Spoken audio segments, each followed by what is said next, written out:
Good evening. Thank you so much for being here. My name is Sarah Audsley, and I'm the Writing Across Media Facilitator for the Vermont Studio Center. I'm really grateful for you all to be joining us tonight for our Writers on the Rise featured reading with Erin Batiste. This Writer on the Rise reading series is a spotlight reading series where we make an effort to uplift diverse rising writers, and it is funded by the Rona Jaffe Foundation, and we're very grateful for that funding. Erin Batiste is an interdisciplinary poet, storyteller, and scholar, author of the chapbook Glory to All Fleeting Things. She is a 2020 Crosstown Arts Writer in Residence, 2019 Bread Loaf-Rona Jaffe Scholar in Poetry, Canem and Callaloo Fellow, and her other recent honors include fellowships from Vermont Studio Center. She was here in November, December 2019. Space on Ryder Farm, the Mastheads, and Brooklyn Poets. Batiste is a reader for the Rumpus and her own Pushcart, Best New Poets and Best of the Net nominated poems are anthologized and appear internationally in Wildness, Paper Darts, Peach Mag, and Puerto del Sol, among other decorated journals. And I have been told that this is a outdated bio, and I'm pleased to say that Erin is currently zooming in to us from Seattle, where she is the Jack Straw Writers Fellow. And she also has another fellowship that she can also tell us more about. I am so pleased to introduce Erin and to have her read for us tonight. Thank you for joining us. Erin, you're up. Thanks for being here. Thanks for having me, Sarah. Thank you to Vermont Studio Center for this opportunity, and always to Rona Jaffe Foundation for supporting me and having my back. And thank you to all you beautiful faces out there for pulling up to hear some poetry on a Thursday.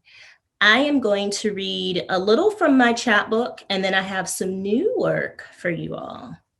So I'm going to, usually I close with my title piece. My chapbook is Glory to All Fleeting Things, but I feel like there's many things that many of us are happy to say goodbye to. So we're going to go ahead and open the show with that one. Glory to all fleeting things. Glory that my house is not burning. Glory that I survived the two that did. Glory to all the text messages he sent to my disconnected number. They are still unread. To the pastas I learned to make in his absence, to steaming cups of sweet tea, to tea time because my mother's mother raised me to stomach some Southern politenesses. Glory to the craftsmen's real-life dollhouses which flourish my latest neighborhood streets. Glory to the Black and vintage that held me together when I buried Daddy at 20, Granny 10 years after, and everyone in between. To the possibility of extraterrestrials and other softer forms of life. If you are already here, glory to that too. To Paris, which cradled me in lights and pastries after Christopher was gone for good. Glory to all the butter. To little old-fashioned ladies, y'all the real ones, godmamas and play aunties and church sisters who favor your Testament old, velvet red, and 22 Berettas, pearl tipped to match your purse. To the queen palm, her feathery crowns shimmying against the sky. Glory that twins and suicide skipped my fragile genes. Glory that my little sister stayed behind in the desert instead of me. To all the lapels, pleats, pinafores, pin-tucking, petaled sleeves, silks, and satines for giving me good tailoring and romance. Glory to my womanly body. 4 decades have shaped us magnificent. To tourmaline, citrine, amethyst, selenite, I splay you all naked on the windowsill to recharge with each cycle of the moon. To the moon. Glory to the moon and its cycles, which remind me that nothing Not even my sadness can last.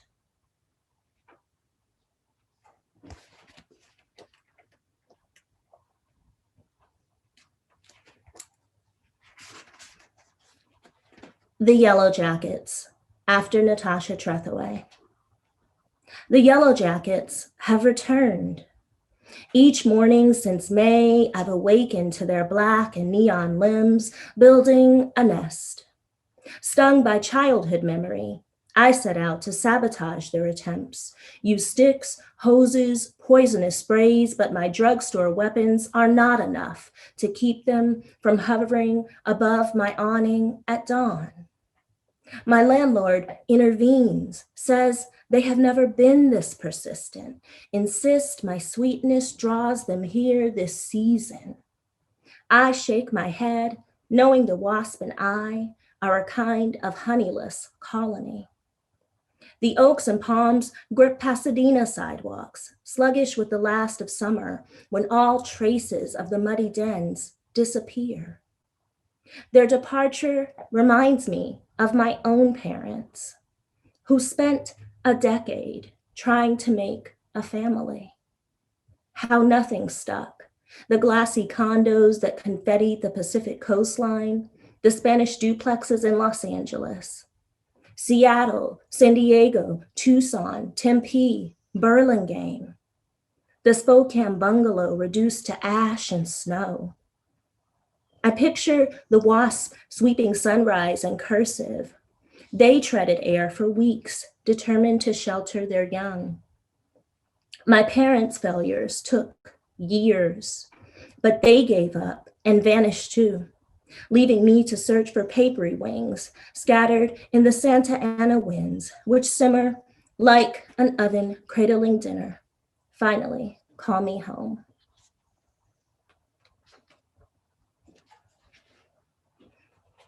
The next one is an after and an answer to Allen Ginsberg's A Supermarket in California. And there's an epigraph, which is the last two lines of his poem. At Trader Joe's in South Pasadena for Zelma Lee. What America did you have when Karen quit pulling his ferry and you got out on a smoking bank and stood watching the boat disappear on the black waters of Lethe? Allen Ginsberg. With Southern Avenue and Safeway decades behind me, dear grandmother, I search for you in aisles of Trader Joe's instead.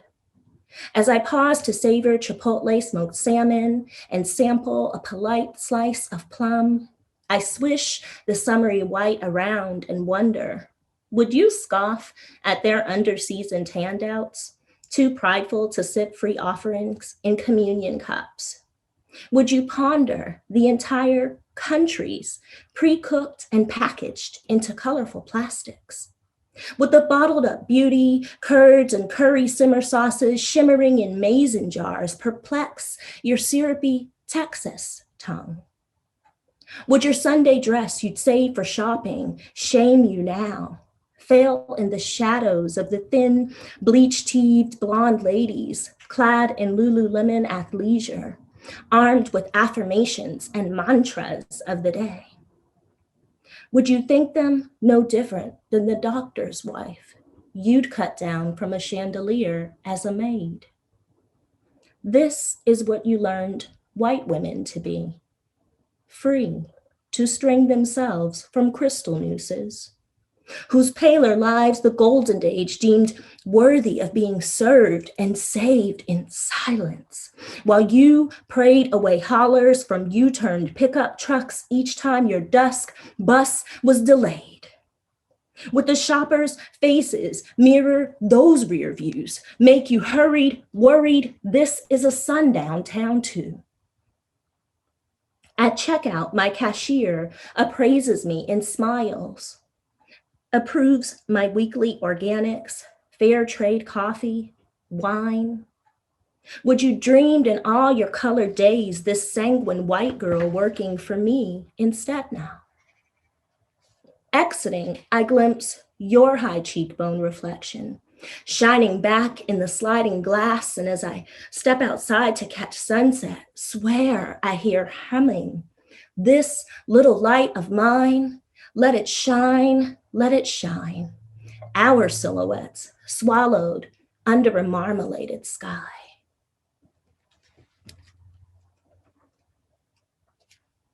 I have one more from my chapbook, and then I'm going to get into some new work. Future dated eulogy for the carefree. And this one has 2 epigraphs. I ask no monument, proud and high, to arrest the gaze of the passers-by. All that my yearning spirit craves is bury me not in a land of slaves. That's Frances Ellen Watkins Harper, bury me in a free land. I am not tragically colored. I am too busy sharpening my oyster knife. That's Zora Neale Hurston. Make me a flowery grave, embellish it, full of crowns of dandelions, daisies, pink peonies, pretty paisley printed summer dresses with frilly lace, and all the lipstick radiating red, black men and blonde women deemed me too dark to wear. While I am being buried, let no one speak words like strong, brave, or independent over me. Please leave my obituary free of all hard-sounding adjectives, heavy verbs, and too many vowels. I'll carry everyone else's issues and egos and babies next time. Remember me wondrous in younger years when I blushed over being asked first to prom, how I spent teenage hours pondering nail polishes too. Render me that gentle girl sweet songs and dreams were made of. Fashion me a soft name filled with long syllables, one that translates into a constellation, or maybe one of those fickle, mythical goddesses of spring. An appellation which escapes my lover's full lips lightly. Remark instead on how my toothy grin showed bright against sun-tinted terracotta skin, how my freckles glowed, swoon over the way my pillowy curls dance wild with the Santa Anas. Pray leave me lavish and lush and breakable this once.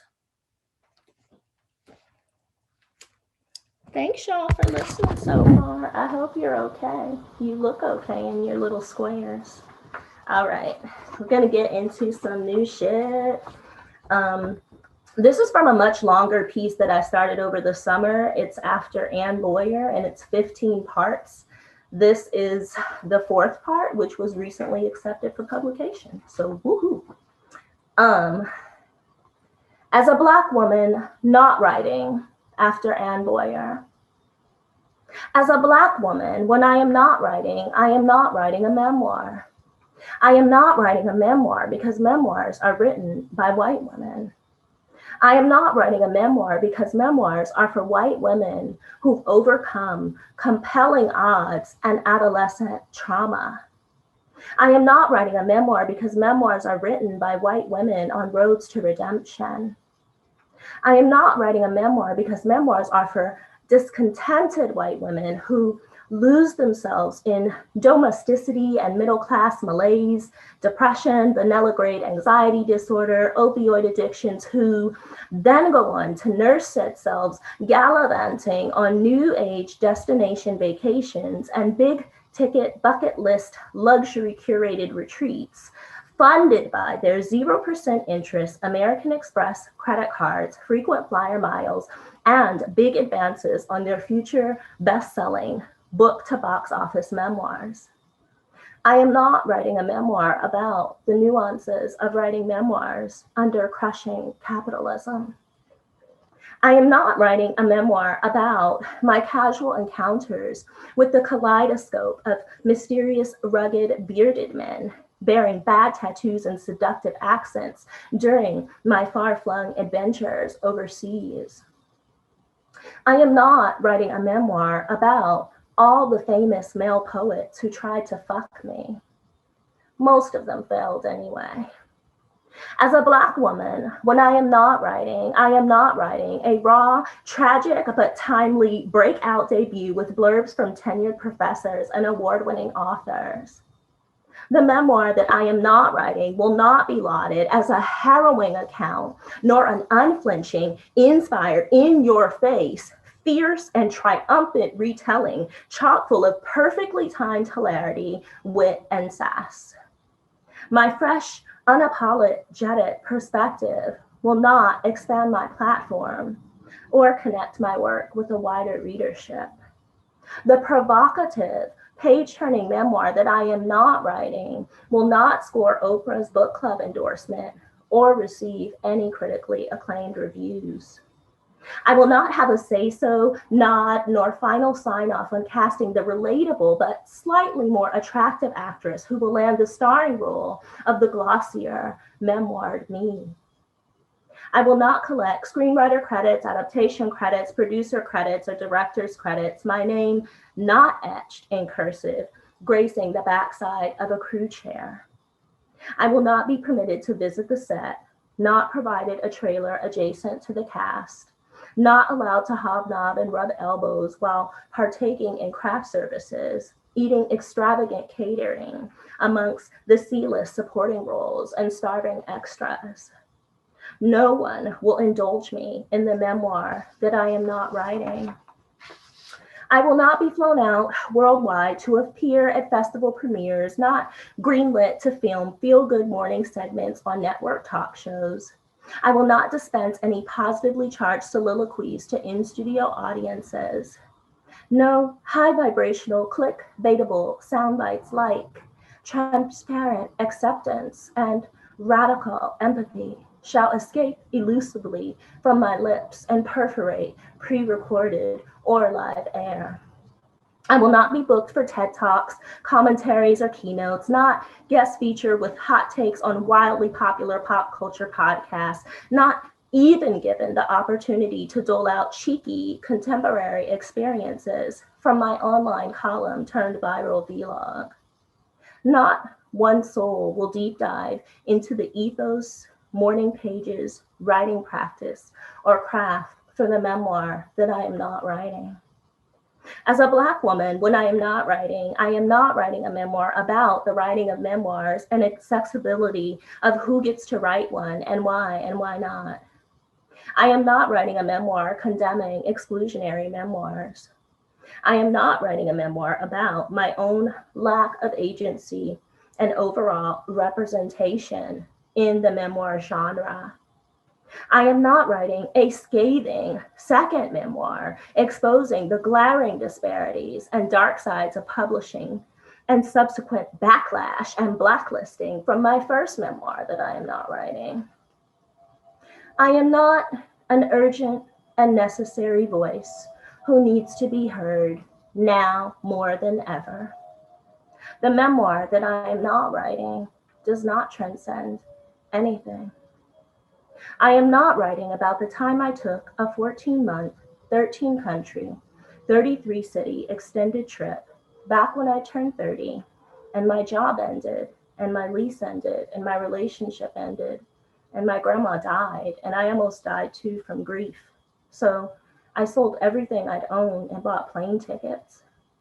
I still refer to that era as my happy, nervous breakdown. I did not find myself.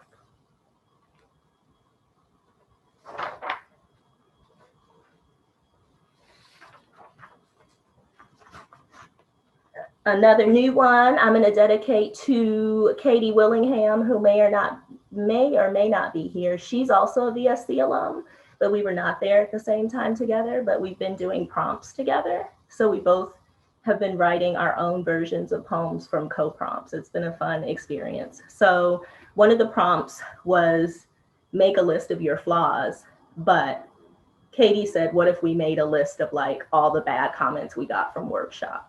So we were like, yes, this sounds like traumatic or amazing. So it's an ABCDarian form. So meaning the first letter of each line starts with the letter of the alphabet in alphabetical order from A to Z. So Notes from Workshop, an ABCdarian. Because this poem is aggressive and angry, always aflame at some loss or another. Because this poem is bewildering, even to witches. Because this poem is a cyclone of syllables impossible for most mouths to pronounce. Because this poem is downpour of words, darkening and depressing the white space beneath it, demands readers show up. Because this poem is eccentric with its loud flowering prints and rising signs, embarrassing episode, too elegiac. Because this poem is fatalistic, it is crying over someone dying, fragile, feral, a funeral, a failure. Because this poem is gardenless, like the poet, it refuses to cultivate, prune, or decorate even. Because this poem is heartbroken, so many Christophers have exited without looking back. Hateful now. Because this poem is immature, it names names and carries its childhood around like a ratty sweater. Because this poem is juvenile, it seems to want to indict the mother. Because the poem is kitschy, chock full of deranged dolls and plastic cactuses and cartoon versions of High Noon. Because this poem is lonesome. All these poems are lonesome.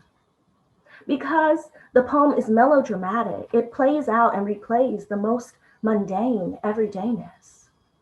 Because the poem is not a poem, the workshop silently turns its pages over and moves on. Because the poem is obsessive, it fills itself with lists and dates like adolescent diary entries, over emotional. Because the poem is privileged, the poet too, its pretentiousness is already expected, a petty pity parade.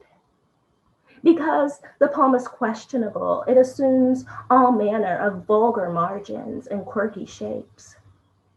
Because the poem is resentful and repetitive, its refrain eventually becomes a weapon. Because the poem is selfish, it does not consider outside its own small, sad atmosphere. Because the poem is tired, talks only of old hauntings. Because the poem is undisciplined, it does not write its morning pages and is sluggish to revise. Because the poem is violent, the woman who hangs herself in it takes up too much attention. Because the poem is weird, wild daughter nobody wished for, it tumbleweeds from town to town. Because the poem is xerophytic, it does not require your watery platitudes, nor does it need to earn its ending. Because the poem is yelling, and if not, the next poem will, its meaning may be missed entirely. Because the poem is zealous over extraterrestrials and laden with conspiracy, this poet should seek a professional soon. And I got one more for y'all that has also come out of my Common Weekly Writes prompts. If you ever get the chance to do Common Weekly Writes, I highly recommend you. I went into it like not knowing if I would write anything or like if I would whatever. But this is my first pandemic poem, and I'll show you all how it looks when I'm finished. And thank you for listening. Reincarnation.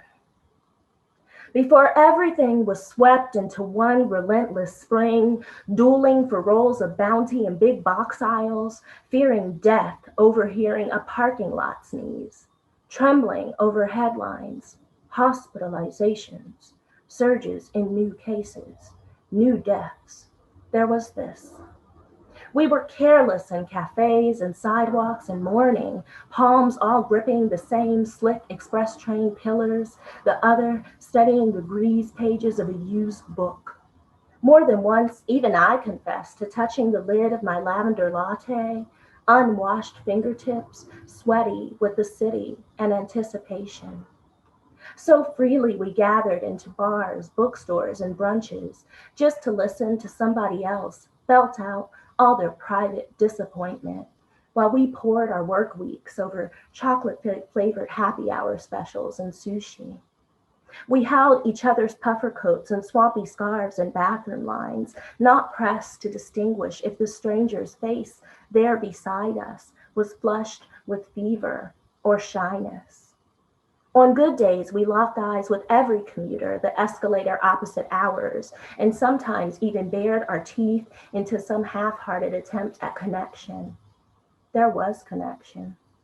Still, we flaked on birthdays, started to concoct excuses to get out of Christmas this year at the first hint of 3-day beach weekends. Sun, timely, and reliably bright back then.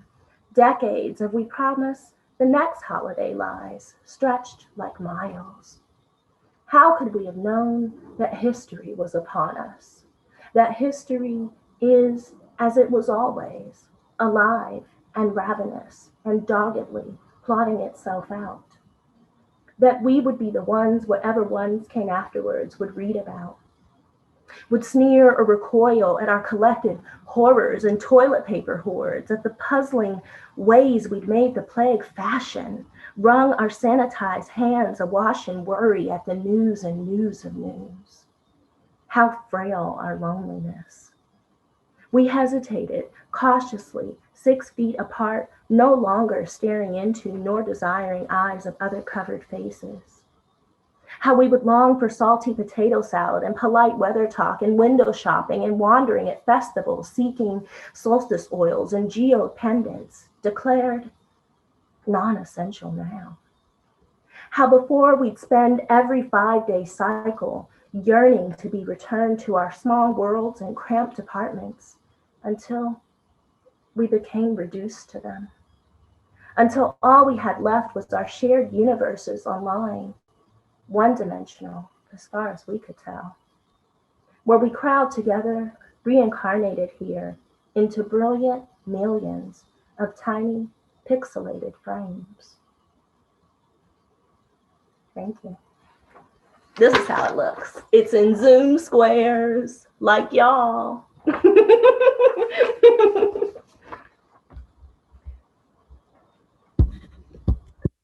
I just wanted to take a minute for everyone to unmute and give a hoot and a holler or exclamatory noise or clap or whatever you'd like to do to celebrate. Thank you. Erin. It's awesome. I mean, I loved hearing your new work.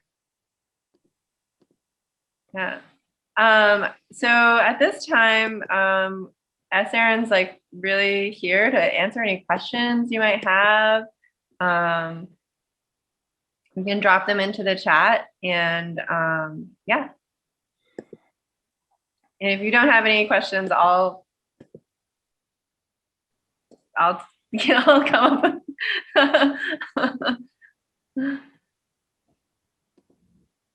Which publication is the memoir poem coming out in? The Ann Boyer section. Michigan Quarterly Review got it. What? Michigan Quarterly Review got it. Oh, okay. Yeah. The Virginia Quarterly, you said? Michigan Quarterly Review. Oh, I think there's something wrong with your sound. It's a little bit low, but I'm not sure. Oh, you said Michigan Quarterly Review. Yes. Okay. I have a question from Hannah, who's asking, how do you decide what literary predecessors to engage with or write after? Or you be in conversation with? Yeah, I mean, I do write a lot of afters, as you all heard, and like I love to write them and I love to like read them. 99% of them are like poetry elders or writing elders or gods to me that I love. Like I love Ann Boyer, I'm obsessed. I think everyone here should read everything by her. She did write a memoir that was not like this. The ones that I talked about, The Undying, which is brilliant. And I'm always just kind of excited by her work specifically for that particular piece, like her Garments Against Women and Handbook of Disappointed Fate are amazing works. And I think the way she works with repetition are really smart. So I'm always looking. I mean, I came to writing as a reader first. I love to read. I love poets a lot. With the Allen Ginsberg one, I don't love Allen Ginsberg and I don't love Walt Whitman. But because I'm a maximalist, like my lineage traces back to them. So I think it serves everyone to be aware of your lineage, even the problematic folk within it. And I actually do like Allen Ginsberg a little bit more than, I'm not a fan of like the America poet Walt Whitman, sorry, audience folk or recording folk. But that last couple of lines in that poem, which is like a really otherwise like wacky, surreal, kind of just like you go on this fun ride through the grocery store, like him and Walt Whitman are stealing food and like eating samples and eyeing grocery boys. And it's like, this is fun until the end where he waxes Wayne back to what would have been Walt Whitman's time, which would have been like the antebellum time and like slavery. And like, that was America, but like, this is the America post. So I felt like really infuriated. And because it was, you know, an interrogative, a question, I was like, well, actually, I'm going to answer this question, but I'm going to answer it like through the framework of my own poem and like my grandmother and like my America. So it kind of depends. I mean, 99% of the time, like the Ann Boyer one was me just wanting to join in on the fun and be like, hey girl, I'm not writing that shit either. But some of the other ones are more complex, like the Natasha Trethewey. Natasha Trethewey's work has meant a lot to me. So I'm always responding to her either in my head or in poems or in whatever, in dreams or whatever. So a lot of times it's a lot of poets and writers that I have a lot of reverence for. Occasionally like a Ginsberg fellow will creep in or someone will creep in that I just get pissed off and have something to say to them, like in a form of a poem, but if that makes sense. Yeah, I really appreciated how you were, how you mentioned that, you know, you should know who your poetic lineage is, and also who you're in conversation with, and also who you might be in dispute with. And I found it interesting that you called yourself a maximalist, and I definitely understand that self-described like adjective for your work. I have a question from El Renee, who was wondering if you could talk about your beginning and ending lines. How do you approach them, and how do you know when something is quote unquote done? Beginnings, well, I usually write in these weird blocks. So I don't think about shape or structure or like if I'm going to put it in couplets or stanzas or whatever. So it's more of just like, not a stream of conscious, a little bit more intentional. So the beginning, I feel like either comes because a line sparks itself to me or an idea, and I kind of write through that. The ending is always a surprise. Like with Glory to All Fleeting Things, I was really in a bad space and in a bad workshop that I took many of those comments from the workshop home. And the person was like, you're too sad. You need to read Ross Gay's, you know, the catalog of unabashed gratitude. Like, you need to find more joy. And I was like, it's Christmas, most of my family has died. Like, that's a really cruel thing to say, but I like read the book, I guess, out of spite.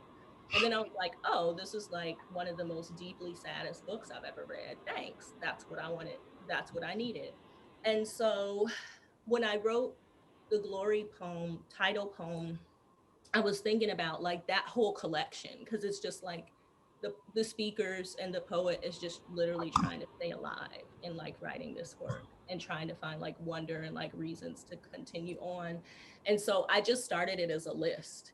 And I was like really kind of down and dark and like, well, at least like my house isn't on fire, because like I've been in 2 houses that like burned down, which is true. And then it kind of, I don't know, the ending came as this kind of triumphant moment, which was definitely not the space that I was at. But I'm also like a very chronic reviser. I do anywhere from 20 to 50 drafts per poem.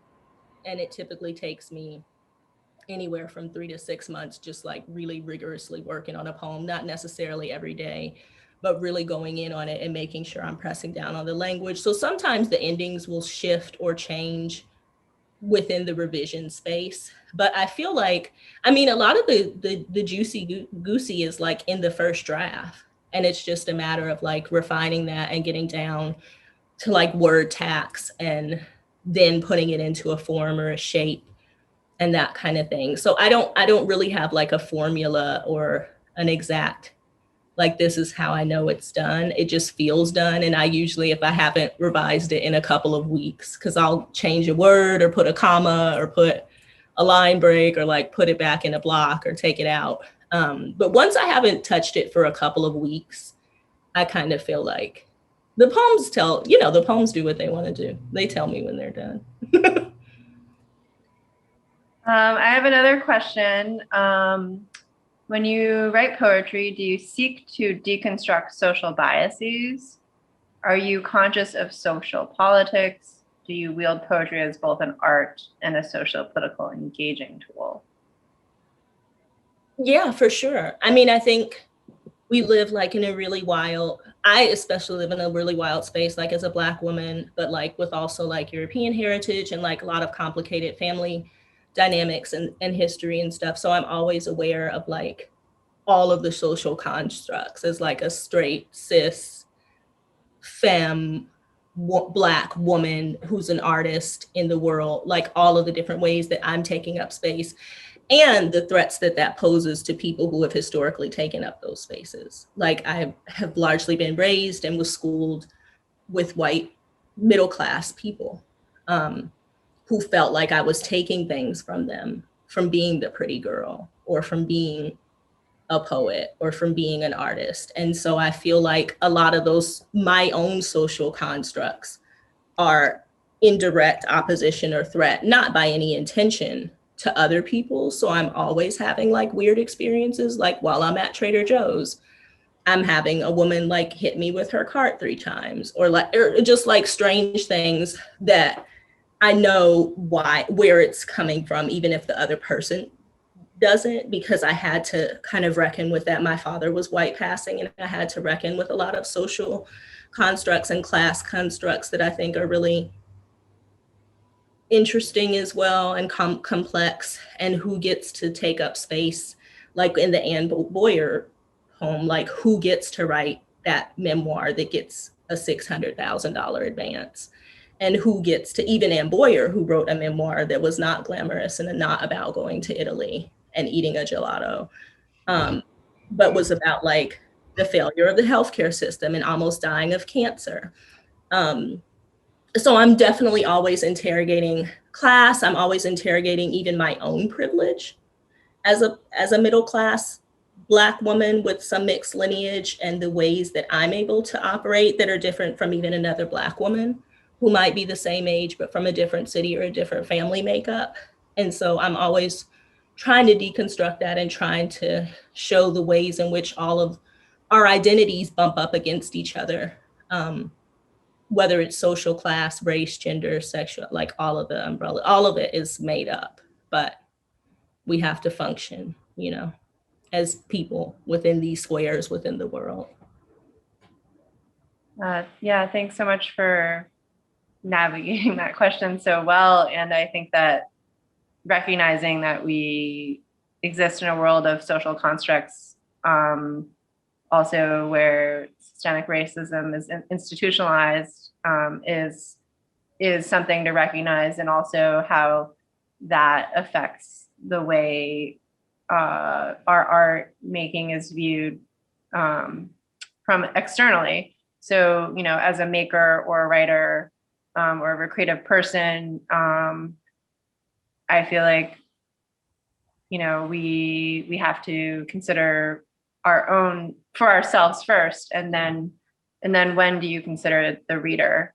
I have a question about advice for novice poets and accessibility versus obscurity. And I think this person might be asking this because poetry has this stereotype of being quote unquote difficult. And what does that mean when you're crafting a poem? Do you want the reader to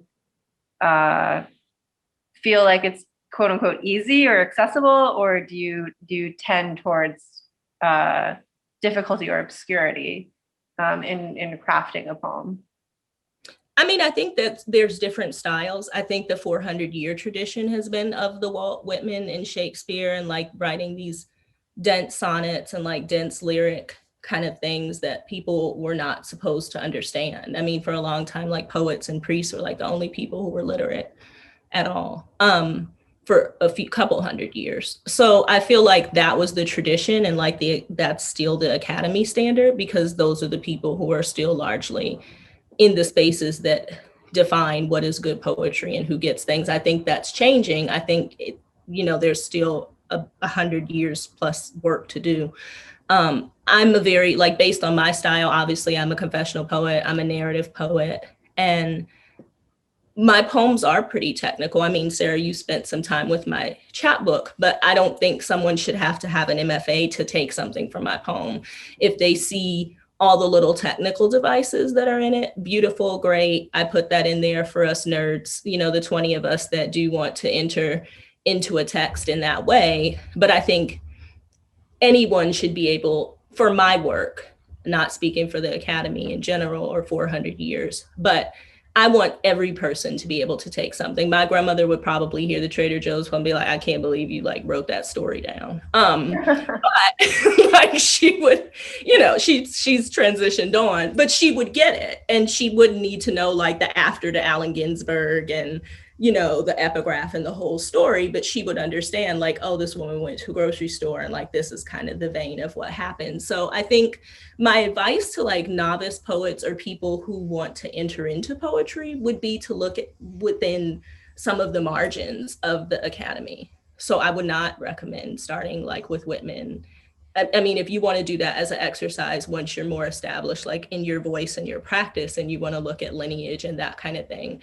But I would say like, look at some of the people outside of the margins, who are the women X plus poets, who are the queer poets, who are the poets that are writing outside of whiteness, or even like Anne Boyer, who is a white woman, but is very much like, was not writing within like what the Academy standards and such are. So I would say like, look at a lot of those. I mean, there's probably 100 poets that I could say right now whose work is accessible and technical.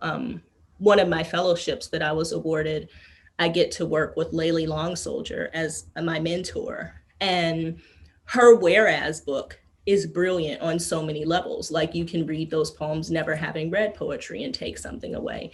You can read those poems as an academic and take things away, as a scholar, as a Native American Indigenous expert or historian. So there's so many different ways in which her specific work, thinking of one person, can be received, and you don't have to know all the technical acumen to be able to enter into the text and come out with something meaningful. So I would just say, look outside of, the general kind of like the National Poetry Month, like recommendation or the kind of Academy syllabus, and just read a lot. I mean, I read a lot. I read 3 or 4 collections at a time. I've been doing that since I was 14. I'm 40.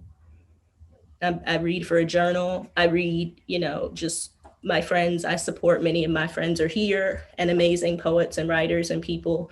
Trade with your friends. Read. I mean, there's so many free online things. There's Libby for library access. So you don't even have to, if, cost is an issue and you don't want to spend $500 on poetry collections, I'd say like, look at a lot of the free journals that are out there, the Rumpus that I read for, if you just want to kind of whet your palette and see what you like and what you respond to. Yeah, I've heard of a mentor said to print off poems that were like your 10 poems or a certain number of poems that you really love, or they're doing something that you don't understand or that you want to mimic or imitate, and to have those in a folder next to your desk, and to really like try to understand why those particular 10 poems speak to you, or is it language, or is it imagery, or is it diction? Is it the syntax? Is it the way that the sentence unfolds? Is it the line break? And in that way, you're able to teach yourself what you like or what you don't like. I have a question from Carly, who was wondering what your strategy is for writing. Do you begin with the theme or an image, or do you just actively start writing and then think something unfolds? And then a second question. Well, yeah. Why don't you respond to that, and then I'll take the last question. Will be El Renee's. Yeah, I mean, I have to, like many people, I have to trick myself into this thing. So there are poems that I want to write that are big, like overarching, like I want to write a tribute to my father, or like, that kind of thing. But I've been doing, as I mentioned, like the common weekly writes, where you just like, you get 3 poetry prompts a week and they use an example from the journal, and they're completely random. And even the prompts themselves are kind of just like, they're not even in conversation with each other. So I'd say like half and half. I mean, half of my poems I come to from prompts, half I come to from reading, or I am working on a full length that I was working on at Vermont Studio Center.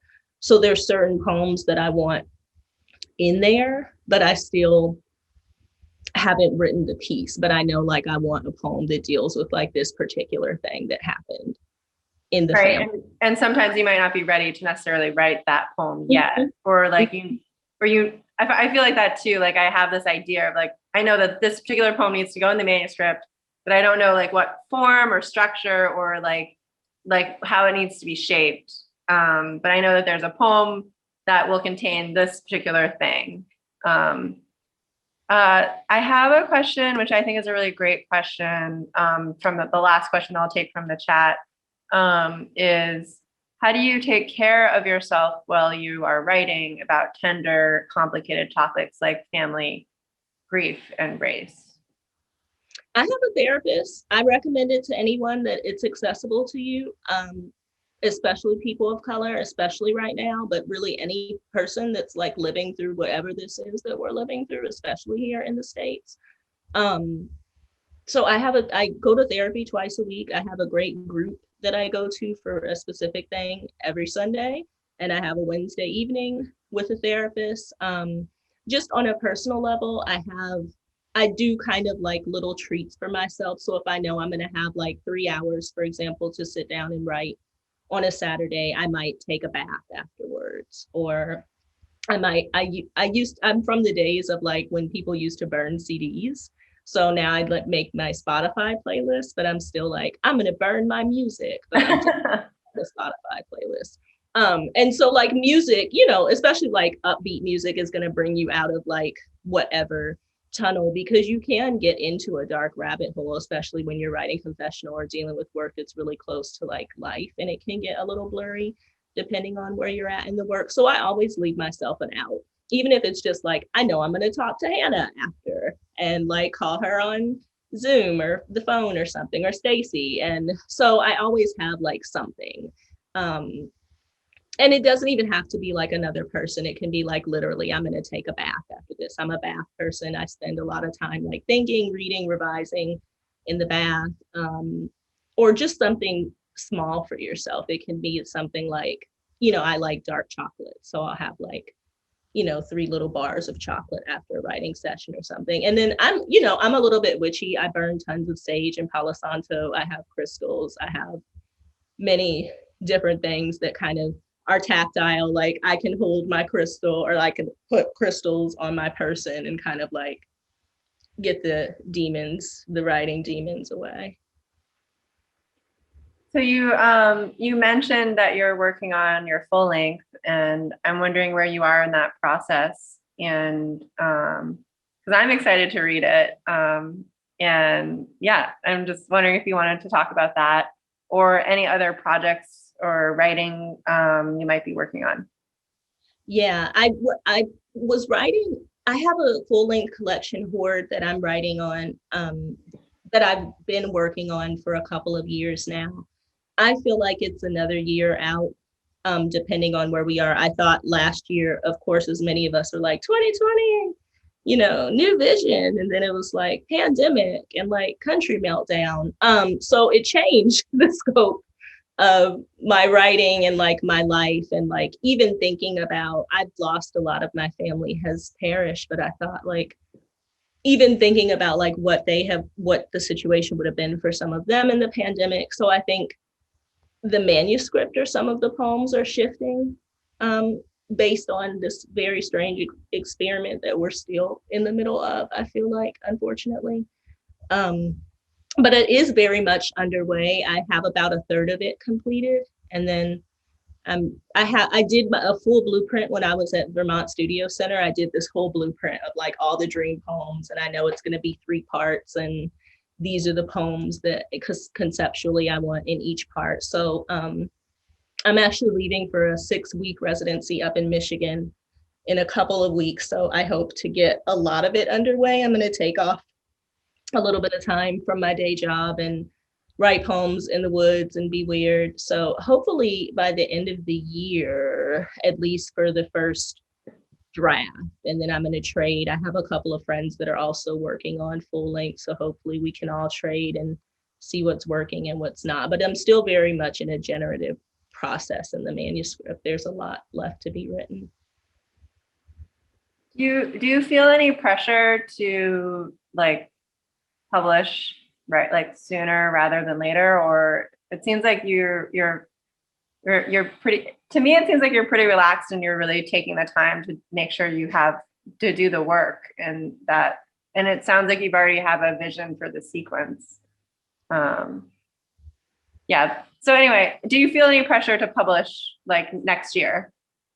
I don't. Maybe other people do, because people are bugging me all the time. But like, I mean, not like that. But like, I'm a double Taurus. I'm a slow being. I'm going to sit by probably many more fireplaces and have a cocktail. Like, I'm going to do my work. I'm going to show up to the page. I'm always doing my research and my independent study and revisions and things like that. So it is a very serious thing to me, but I don't feel like the capitalist, like weird machine thing of like, what is this gonna come out? And I'm like, when the poems are finished. Like, I feel like a year is realistic to me, but also like, yeah, my El Renee is on, another amazing Taurus poet scholar. I mean, we're like a slow, dogmatic kind of like, I don't know, I work at my own pace, which is not always ideal for everyone else. But I think especially doing confessional work, and this manuscript is super close to the vest, being about my family and my childhood. And it's kind of like a book-length elegy to a lot of things that I lost up until like my first 30 years of life. So it's a lot. I'm not in a rush to have a book just to have a book. I think people write for different reasons. There are people who are like poetry machines. I have a writing partner that has like 100 submissions out at any time, like to individual journals. And I'm like, whoa, that's never like going to be me. Or people were like, I'm concurrently writing 3 books. And I'm like, wow, I'm working really hard on my one collection. But yeah, I mean, I don't feel pressure, but I feel like a lot of Black writers and artists right now, especially because people are trying to right the ship, are reaching out with demands and urgency that they did not have for 400 years. So I'm not in any more rush because their needs as organizations have changed, or they're in danger of losing funding, or they're, potentially are going to get sued. Like, that's not my rush. Yeah. I really respect that, because I'm a Capricorn and my ambition gets in my way, I think, sometimes. Are there any last burning questions for us, Erin? You feel free to drop them in the chat, and anything that you'd like to say to the group before we log off, if there are no other questions. No, thank you all for coming out. I'm so happy to see so many folks that I love, Zaire, Tachuku, all of y'all, even that I don't know. Everyone stay safe out there. It's wild. These are wild. Yeah. Read poetry and stay safe. Well, that's a really lovely benediction. I really appreciate that. Read poetry and stay safe. Yeah, same to you, Erin. Thank you so much for being here and for reading. I really loved hearing your new work. That's like a real, like really special treat. And I can't wait to see the Zoom grid poem in print somewhere. I think that one's ready to send out. Sign up. I'm sending y'all. All right. Thank you so much, everyone, for being here tonight. If you have any questions about the Vermont Studio Center, I will hold the Zoom room open for a little bit, for about 5-10 minutes if anyone has any questions. We have a lot of really great virtual programming coming up. We rescheduled Joy Priest's reading and craft talk to tomorrow night and Saturday morning. And if you don't know or haven't picked up Erin's chapbook, I'm just going to drop her website into the chat. And yeah, thank you so much for being here. Yeah, thank you for having me. This was super fun. Good luck in your residency. It sounds like it's going to be really productive because you have a vision for how to use that time. Yeah, for sure. Yeah, we should email. Maybe we could trade some poems. Oh my gosh, I would love that. That would be amazing. Yeah. Every week doing this common weekly writes. It's amazing. Oh, okay. Yes. Yeah, I've done the grind before. Yeah, but I haven't done a weekly thing. Yeah, that would be amazing. I would love to. Yeah. I'm embarrassed. I think I'm a lazy reviser. So I think it would be good for me to work with you.